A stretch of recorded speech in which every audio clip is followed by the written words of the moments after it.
I am continuing my reading. What I'm doing in this series is to read through the entire standard works of the Church of Jesus Christ of Latter-day Saints. This consists of the Bible, the Book of Mormon, the Doctrine and Covenants, and the Pearl of Great Price. I am reading in a chronological order of events, not according to publication or volume, so I will be skipping around a bit as I move along. Continuing in 1 Nephi, this is chapter 3. Lehi's sons return to Jerusalem to obtain the plates of brass. Laban refuses to give them up. Nephi exhorts and encourages his brethren. Laban steals their property and attempts to slay them. Laman and Lemuel smite Nephi and are reproved by an angel. So quite a bit going on here, but a fairly well-known story. Let us continue reading.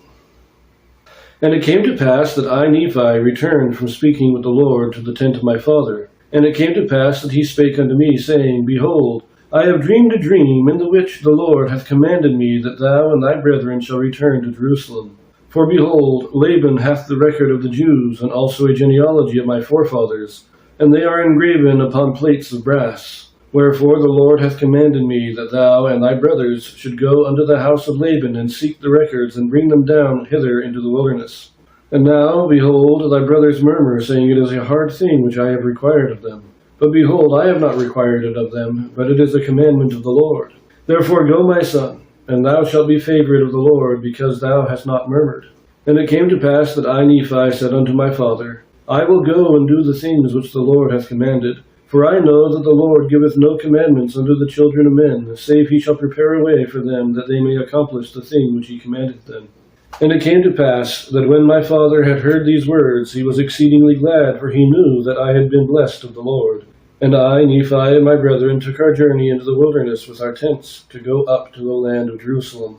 And it came to pass that when we had gone up to the land of Jerusalem, I and my brethren did consult one with another, and we cast lots, who of us should go in unto the house of Laban. And it came to pass that the lot fell upon Laman. And Laman went in unto the house of Laban, and he talked with him as he sat in his house. And he desired of Laban the records which were engraven upon the plates of brass, which contained the genealogy of my father. And behold, it came to pass that Laban was angry, and thrust him out from his presence. And he would not that he should have the records. Wherefore he said unto him, Behold, thou art a robber, and I will slay thee. But Laman fled out of his presence, and told the things which Laban had done unto us. And we began to be exceedingly sorrowful. And my brethren were about to return unto my father into the wilderness. But behold, I said unto them, that as the Lord liveth, and as we live, we will not go down unto our father in the wilderness, until we have accomplished the thing which the Lord hath commanded us. Wherefore let us be faithful in keeping the commandments of the Lord. Therefore let us go down to the land of our father's inheritance. For behold, he left gold and silver and all manner of riches, and all this he hath done because of the commandments of the Lord. For he knew that Jerusalem must be destroyed because of the wickedness of the people. For behold, they have rejected the words of the prophets. Wherefore, if my father should dwell in the land after he hath been commanded to flee out of the land, behold, he would also perish. Wherefore it must needs be that he flee out of the land. And behold, it is wisdom in God that we should obtain these records, that we may preserve unto our children the language of our fathers. And also that we may preserve unto them the words which have been spoken by the mouth of the holy prophets, which have been delivered unto them by the Spirit and power of God, since the world began, even down unto this present time. And it came to pass that after this manner of language did I persuade my brethren, that they might be faithful in keeping the commandments of God. And it came to pass that we went down to the land of our inheritance. And we did gather together our gold and our silver and our precious things. And after we had gathered these things together, we went up again unto the house of Laban. And it came to pass that we went in unto Laban, and desired him that he would give unto us the records which were engraven upon the plates of brass, for which we would give unto him our gold and our silver and our precious things.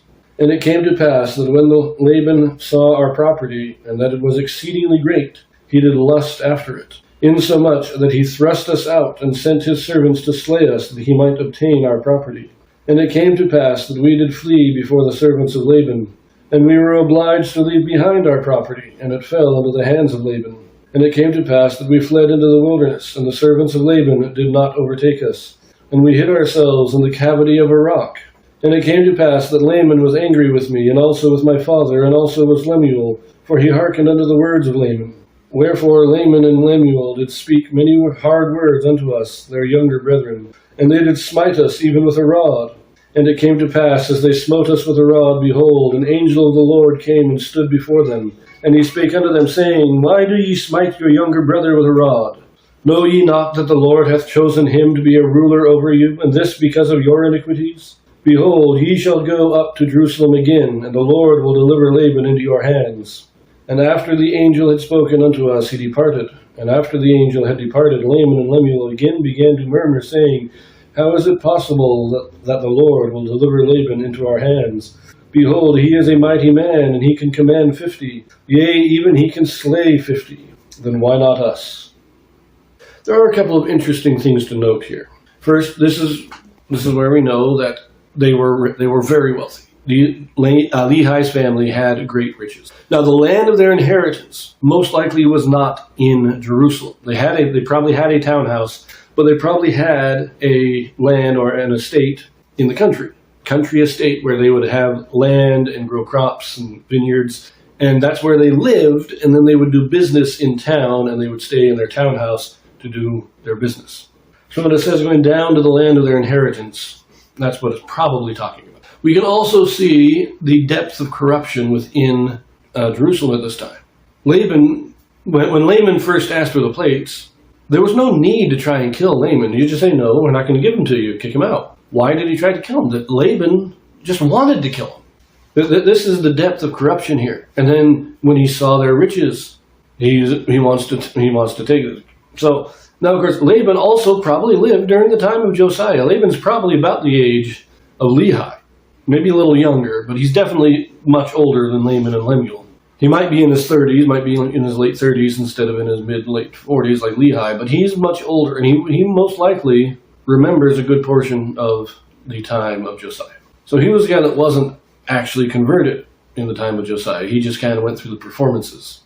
Laman and Lemuel, they are also partakers of this corruption, but they're the ones, they at least at this time, their main focus is what they can see, they don't believe in anything that they don't see.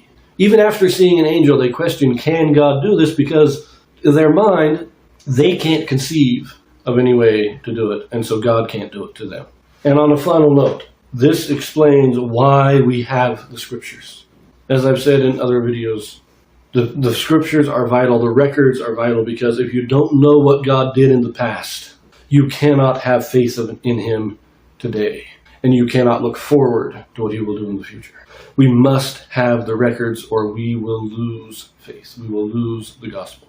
But this is getting long enough. We're just going to leave it there. We'll see you in the next one.